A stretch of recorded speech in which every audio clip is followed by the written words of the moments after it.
Hi, welcome to this lecture looking at the social construction of crime and in particular official crime statistics.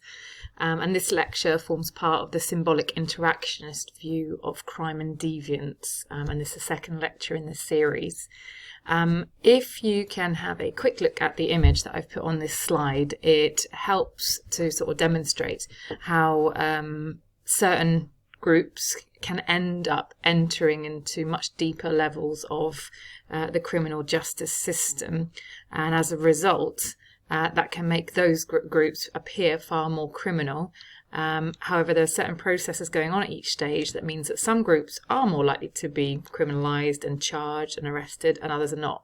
So for example, if we look at the top, it looks at, for example, legislation regarding social harms. Certain behaviour not considered a crime, so it's not criminalised.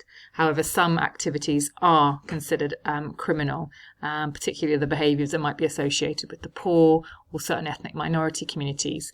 A good example of this might be loitering, for example, or playing ball games in areas that you're not supposed to in public spaces, or as we talked about earlier, skateboarding, perhaps in town centres. So certain activities become legislated as criminal activity, and then those groups end up coming into contact with the police, if you like, because the public might report them. When they do come into contact with the police, again, certain groups might not be booked by the police. So if you are, a young white middle-class man and you are caught perhaps in possession of, a joint, for example, the police might let you off because you can use your social capital or your cultural capital. However, if you're a young black man, you're far more likely to be booked by the police. Now that leads to charging. And then that can lead to you appearing in court and ultimately sentencing. And at every single one of those stages, there are clear patterns that lower class people are far more likely to be found guilty.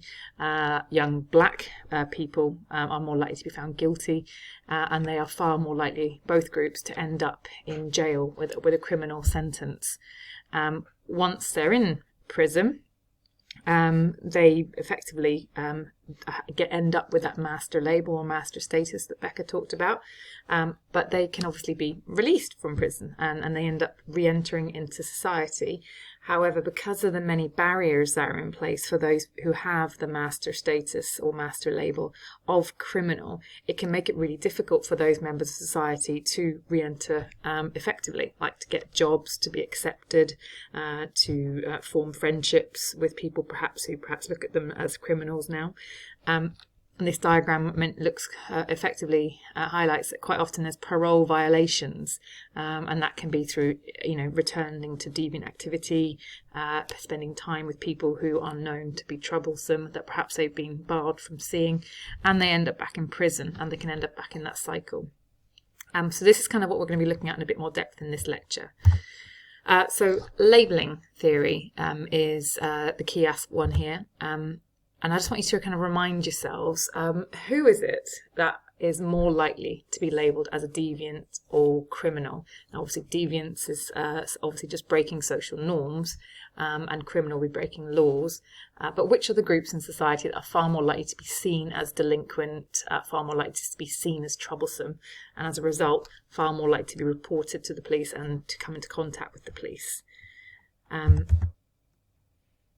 So hopefully, if you have a look at this image, for example, on the right-hand side, it suggests male. It generally is younger, working class, working class white, but also certain ethnic minority groups. I've already mentioned the black community, Middle Eastern community, Eastern European community.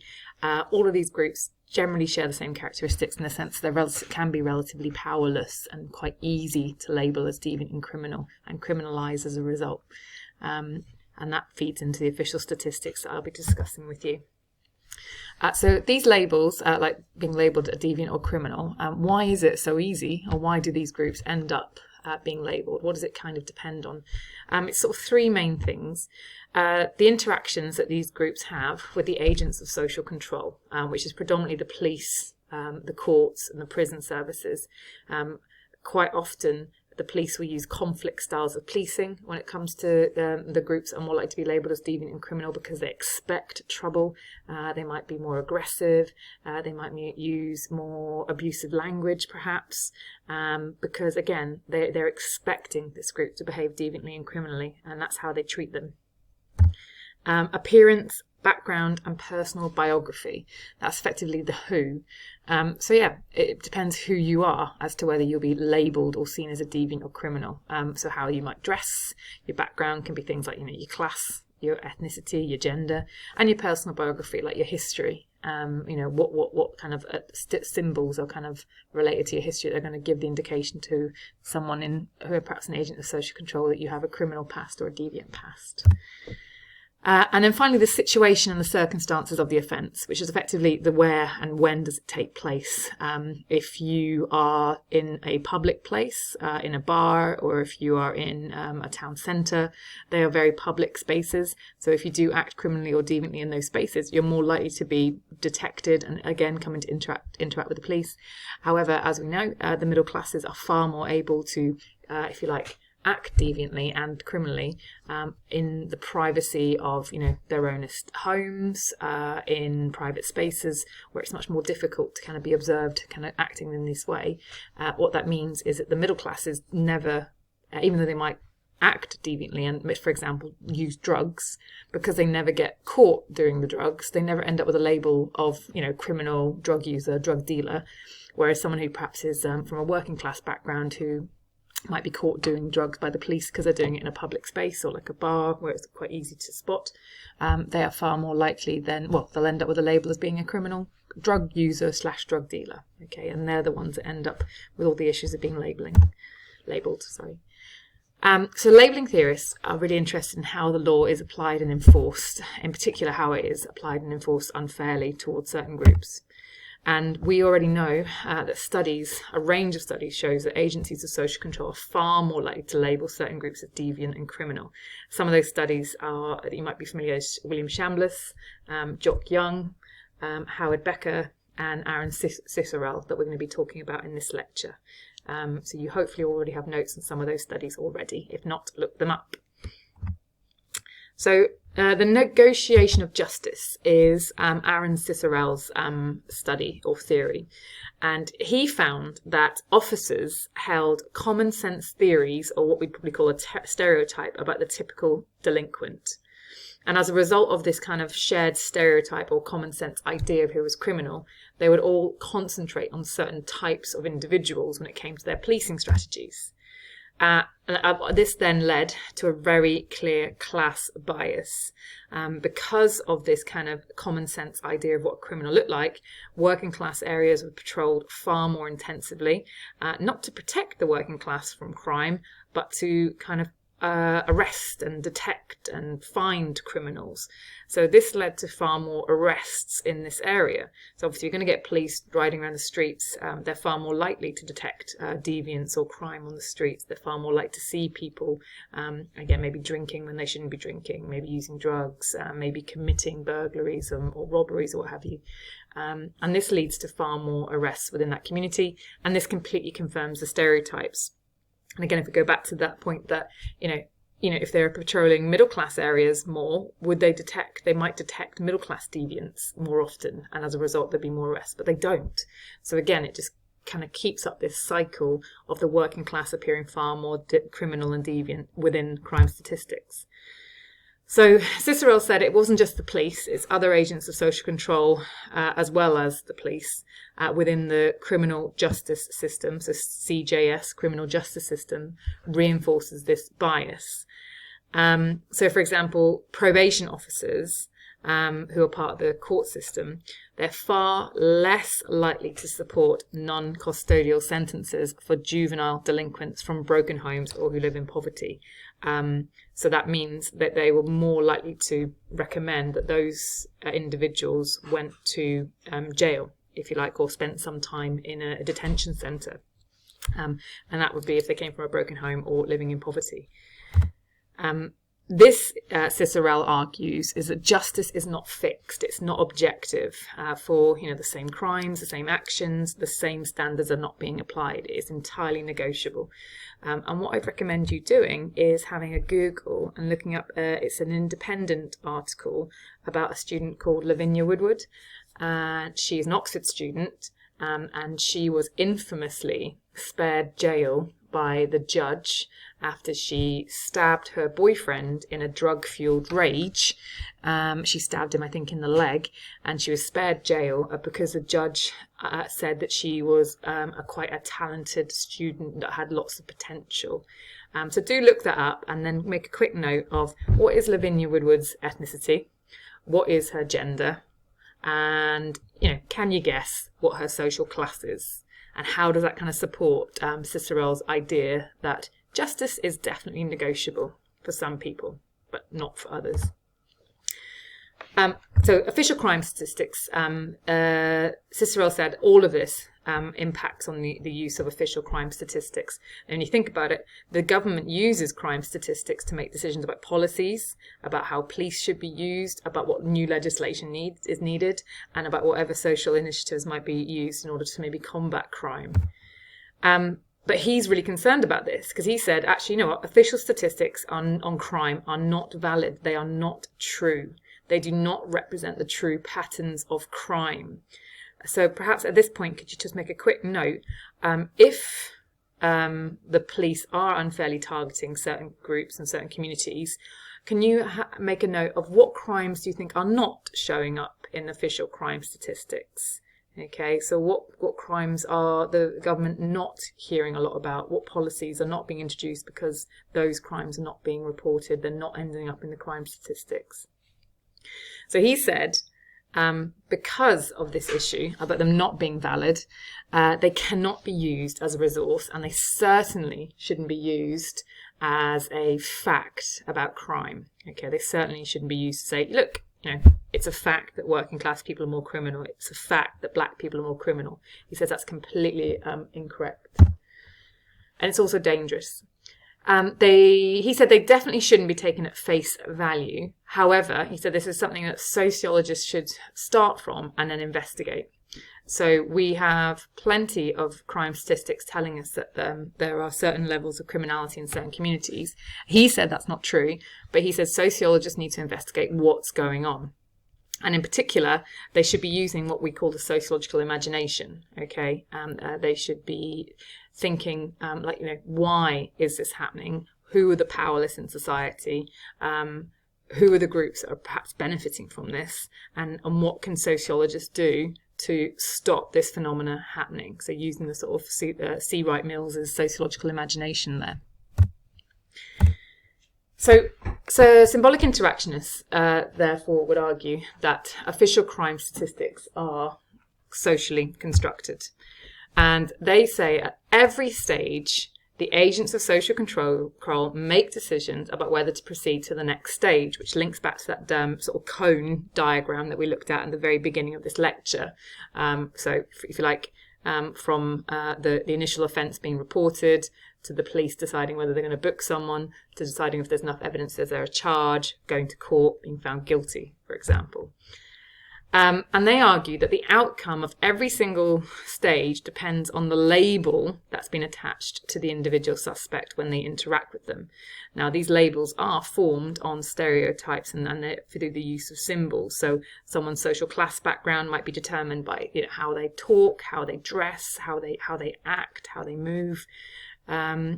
And that label becomes really, really sticky, particularly if they've got that idea that Cicero argued, that common sense idea of this is a criminal, this is a typical criminal, and they probably did it. So arguably then, statistics are only really useful because all they tell us is about the activities of the police and the prosecutors, and their kind of inherent stereotypes, which are both prejudiced and in many cases racist, according to this theory. So the official crime statistics don't really tell us about the amount of crime and who's actually committing it, because we know they're not true. Instead, all it can tell us is that the police and the prosecutors are perhaps labelling certain groups unfairly. Now, what's this known as? The difference between the official statistics on crime and the real rate of crime is what's known as the dark figure of crime. Some of you might have come across this. So I'll talk to you a little bit about this on the next slide. So we're going to examine what the difference between folk devils versus the dark figure of crime. Folk devils you all have come across from Stan Cohen's study on moral panics. So folk devils would be considered the opposite of the dark figure of crime. These are the groups in society that the media demonize, that the moral entrepreneurs label negatively, and they are often blamed for many of society's ills and social disorder, high levels of crime, high levels of unemployment, for example. So these are the folk devils, which is, if you think about it, the complete opposite of what the dark figure of crime is, which is kind of ignored. So the dark figure, this is the sort of crime that is unlabeled as crime. So the people committing it, they don't end up with that label of being a crime. They are not recorded by the police. Okay, so they don't show up in the data. And quite often these crimes are completely ignored. Okay, they're ignored. They're either not perceived as a problem or they're not even noticed. Okay, and that can be because they can be really, really complicated. They're not easy to detect. This is my cat just joining us briefly for this lecture.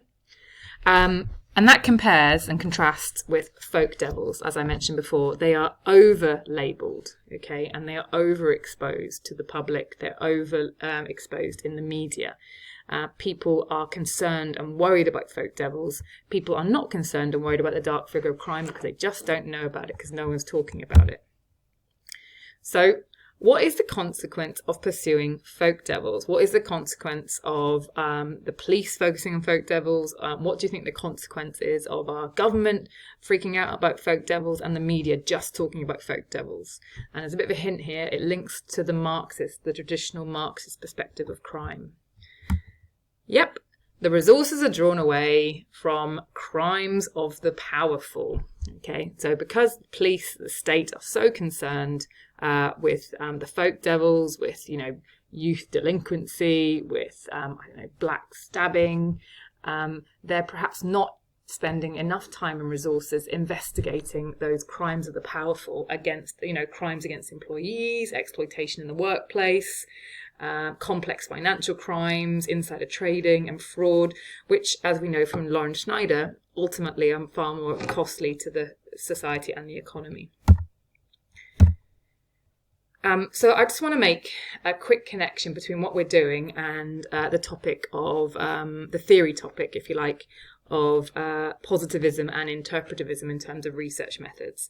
And this links with the study of suicide and mental illness that we've looked at briefly before. So interactionists, so this is symbolic interactionists, they reject the approach taken by positivists, Durkheim, when it came to investigating suicide particularly. So if you remember, Durkheim's classic study on suicide relied on the use of official statistics on suicide patterns from across Western Europe. And interactionists argue that data was completely and utterly invalid. And they said, instead, we need to understand suicide. We need to understand the meaning of the act from the perspective of those who take their own lives. And to do that, we need to use interpretivist methods. So just be careful you don't get interactionists mixed up with interpretivist. Interactionist is a theoretical perspective. Interpretivism is an approach to researching society. It's a theory of what is true in terms of knowledge. So, for example, they would say, hey, if we want to find out why someone has committed suicide, we need to use interpretivist methods. For example, you might look at suicide notes. That's qualitative data, and that's far more likely to give you a true insight as to why someone's decided to take their own lives. However, there's plenty of problems with using suicide notes or what's known as personal documents as well. Douglas is an interactionist, and he, if you like, critiqued Durkheim's conclusions about the study of suicide. Well, not his conclusions, but his use of official statistics in the study of suicide. Because he said those suicide statistics are socially constructed in the sense that the outcome of a social process and not actually true.